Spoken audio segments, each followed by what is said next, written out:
Hey there, Aquarius. It's time to have a look and see what is going on when it comes to the 2 weeks commencing the 13th of January 2021, or the new moon in Capricorn. That's right, we're bringing back astrology in these biweekly horoscopes where I will be talking about the lunations and their effects, and of course, looking over things 2 weeks at a time. So every horoscope you can count on either a new moon talk or a full moon talk.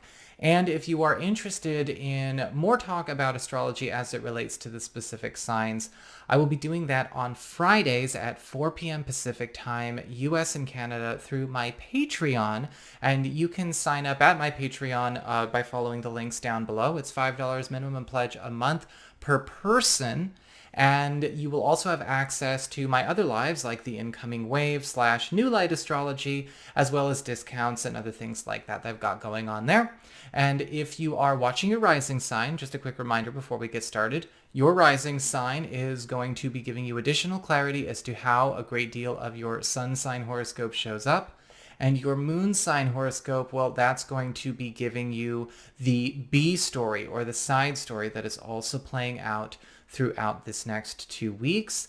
And of course, if you ever want to get a session with me, you can always go to my website, integrativemysticism.com. So what's going on when it comes to this next 2 weeks? Well, this new moon in Capricorn is occurring in your 12th house of your past, your privacy, your hidden zone, things that maybe you have left in the past, or things that maybe are unfinished business to a certain degree, but I'm not going to scare you. This does feel overwhelmingly positive, okay? But with the new moon in the 12th house, we are actually getting a chance to either restore, revisit, or reintroduce something from our past that is not with us now, that we can actually incorporate into our present on a new slate. Now, I do want to stress that this is something that we would be starting on, again, a completely new foundation with. So do not make the mistake that some people make with new moons in the 12th house where they try and go pick up where they left off, because, that is no good when it comes to a new moon in the 12th house. This is also going to be conjunct Pluto, the great transmuter. And so you're also going to be finding that this is changing a lot of how you view your personal history. Maybe there are some things that you're getting reacquainted with from your past that also come into your life or become available due to some revelations about some things that you did not know before or you did not have before. And I feel like a lot of you Aquarian people may even be delving in real deep, especially when it comes to things like childhood and different stories and how different timelines kind of went, really organizing and reorganizing a lot of things that did not necessarily make sense. Yes, secrets can come out during this time, especially when it comes to family secrets or even information that we did not have available when it came to past relationships, past jobs, past pursuits, past vocations. And so it's important to understand this is coming in for clarity and, again, a correction of history. So you do not want to, I would do not approach this with anything but that, again, zoomed out neutral perspective, okay? And some of you may also be finding that because this is a 12th house Pluto aspect, you may be finding a lot of your own spiritual skills, multidimensional abilities also turning on. I've been having my mediumship ability turn on hardcore, and I've been getting visitations from folks who've transitioned, even folks that I don't even talk to anymore, like their parents passed away and they're like talking to me now. It's really, really interesting. You're going to be finding that these 12th house energies can also activate your own personal stuff much more easily than maybe when we're out of such a window. Now, going on, I do also want to mention that when we have this Pluto in energy here, we are pulling a lot of things or a lot of connections, relationships, projects, pursuits, vocations back from the past. Again, they are new versions of themselves.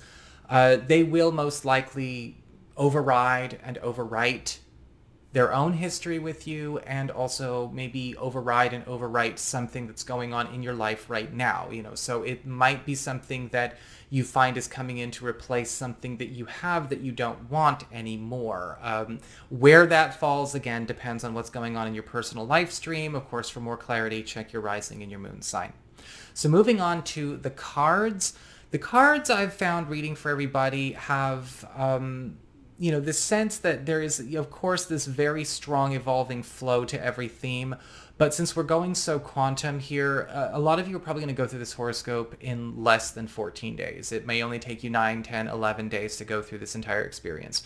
So keep that in mind. And as these themes evolve, some of you may find that they're kind of going, this is one week, this is the next. But some of you may be noticing it's like simultaneous or even chain reactions. Again, it all depends on what's going on with you. Let's talk about what's going on with your main themes, the big picture cards, right? Your personal shifts, the spiritual themes, and your personal responsibility cards. We start off this 2-week period with the Queen of Cups upright. And this is going to be a time where there is much restoration, much healing, much recovery, but also the clearing of a lot of dark clouds and muddy waters, even when it comes to things, again, that maybe were coming from our formative years, or things that were coming from our past, or even our family history, very much like we saw with that new moon in the 12th house.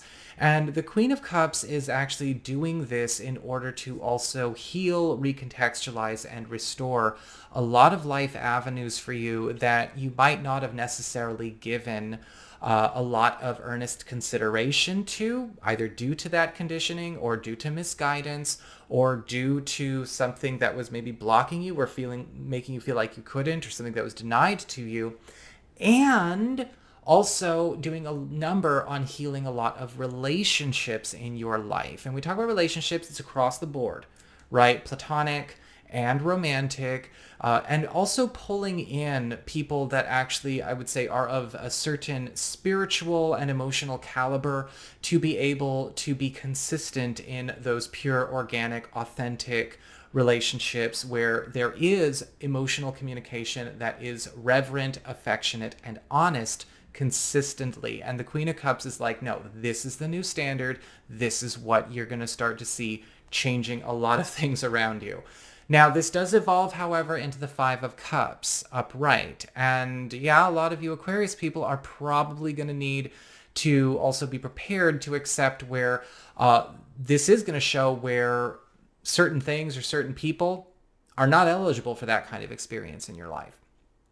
If you have, sort of preferential treatment, or where you maybe are kind of looking around and going, okay, well, wow, that sucks. That friend or that family member or that job or that project or that group is just not here. We have to accept that, right? We have to kind of write that off as a loss. And there are certain things with the Five of Cups we will need to be writing off as a loss, even if only to make room for the restorations and replacements that are actually already going to be, let's just say, raising the vibe value of your territory and of your neighborhood, so to speak. And so it may be tough in the beginning, because it also makes us have to take a look at the things that maybe we co-created, participated in, or gave a pass to, when maybe it was not necessarily something that was ever going to be able to, reach that high level that we were hoping they would. Okay, it's not a judgment. It's not about worthiness. It's about eligibility. And when it comes to vibe and match attracting match and like attracting like, that's what eligibility is all about. Now, as we get on to your material shifts, when it comes to your work, your finances, your job, your personal abundance, your home life, especially when it comes to practical affairs, we have the Knight of Cups reversed to start this all off. And I want to just get this out of the way. When it comes to the commodity of money, or your material resources, wealth and abundance and all that stuff, the Knight of Cups reversed is still a fairly positive card. It is actually still showing that, yes, this is actually going to be a very comfortable period. But the Knight of Cups reversed is also having you need to confront where you are suddenly noticing that your job, your vocation, your work is maybe you living another person's life. Who are we doing this job for? Who is it turning us into? Is there an element of our job, our work, our vocation, or maybe even what we're doing with our home and our household, where we live, how we're handling the material surroundings of our environment? Are we living our own life, or are we living somebody else's life? Is it, or is there something about our work or our passion that's getting away from us? And maybe it's just getting swept up. It's getting way too influenced by the crowd and public opinion, right? Look, the customer's not always right. Sometimes the customer is a dog that wants a bar of chocolate. So we, got to be careful with that. Sometimes there might be this feeling of selling out. There may be some opportunities, however, to pull back and step back where we feel like we've sold out, right? Oh my gosh, I've taken this job, I've gone down this road, I've been working my ass off here, but I'm turning into my boss, or I'm turning into my dad, or I'm turning, and it's like, wait a second, this is my life. And the Knight of Cups reversed is going to challenge any insecurities that you might have about remaining loyal to that, because as it evolves into the Sun card upright, there is a freedom focus going on here, especially with you being able to step into maybe a division, a role, a position, an employment opportunity, maybe something new that does break you away from something that you're loyally holding onto that you actually don't want. Right? It's kind of like, look, is that loyalty or is that servitude? Or is that maybe you deciding that you want to just kind of surrender to that pressure? The Sun card upright is absolutely calling you into a new place to maybe actually get your passion in a way where you can have that and your work at the same time.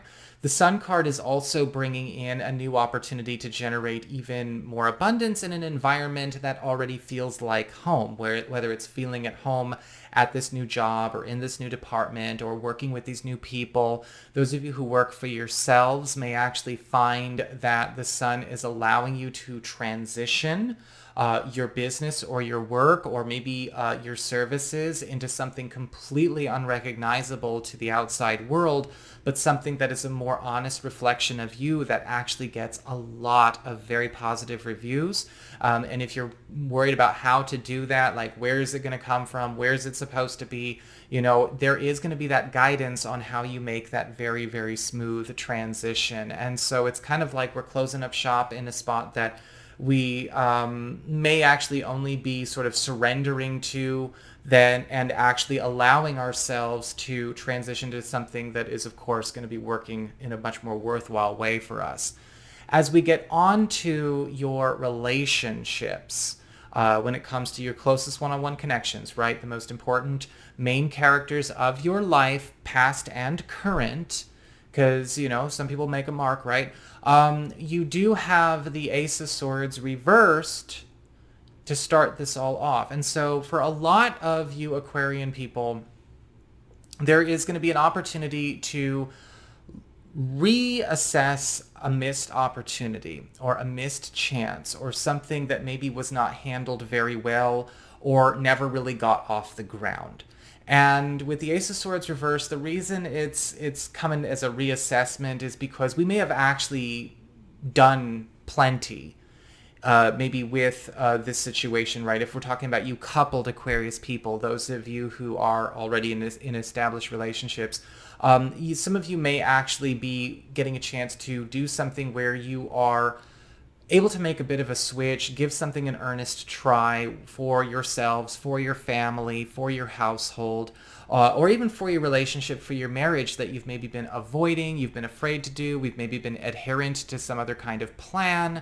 And we're now able to kind of see, okay, this is where we were handling that incorrectly, or this is where we screwed up, or this is where we, really should have been applying ourselves. And we get a chance to do a revisit, right? That Queen of Cups and that new moon, absolutely, we can totally backpedal out of the road this relationship has come down and find a better way. For those of you who are available, The Ace of Swords reversed is also bringing up an opportunity for you to revisit either a person or maybe a type of relationship or a relationship archetype that you did not get or have the proper chance with in the past. Maybe this is something that never got off the ground because there was always something kind of wonky going on, or nobody was in the right place at the right time. The Ace of Swords reversed is giving everyone additional clarity on how things would have gone and how things may get a chance to be if it's somebody familiar. Or for some of you, this may actually be a chance to be with somebody similar, somebody who matches that character archetype. Because our souls do have archetypes that they are actually, innately attracted to for reasons, in our development, our lessons, and that might be something that's showing up for you. As this evolves, we do get to the Judgment card reversed, and a lot of you, will be doing that backpedaling, with your partners, or again, if you're single or available, by yourself, backpedaling away from a lot of commitments, a lot of burdens, a lot of undertakings that have maybe just sort of been upheld, taken on for their own sake, but it's serving nobody at this point in time. And I think that if you allow yourself to do these reversals, you're going to have a beautiful, beautiful 2 weeks. It will be challenging, though, because, we all have an ego, and we all have to make sure that we don't let ourselves be sheltered from the truths we need to hear about. Sometimes it's okay to let go and do something else. The Judgment card reversed, some of you may be quitting doing something with your partner. Maybe we decide, look, we're going to quit trying to gun for this particular goal, or we're going to quit living in this certain place, or we're going to quit hanging out with these kinds of people, or we're going to quit carrying on this way. Those of you who are single, I'm going to quit dating this type of person. I'm going to quit searching this dating pool. I'm going to quit hiding from this particular type of person that I'm attracted to, but I don't seem to know how to deal with. Let's see what's going on there. It's a very powerful rearrangement. Again, reality correction going on for you Aquarian people. So that's what I've got for you. I hope you enjoyed it. If you did, don't forget to like, share, and subscribe. I appreciate it. And should you ever want to get a session with me, go on ahead and check out my website, integrativemysticism.com.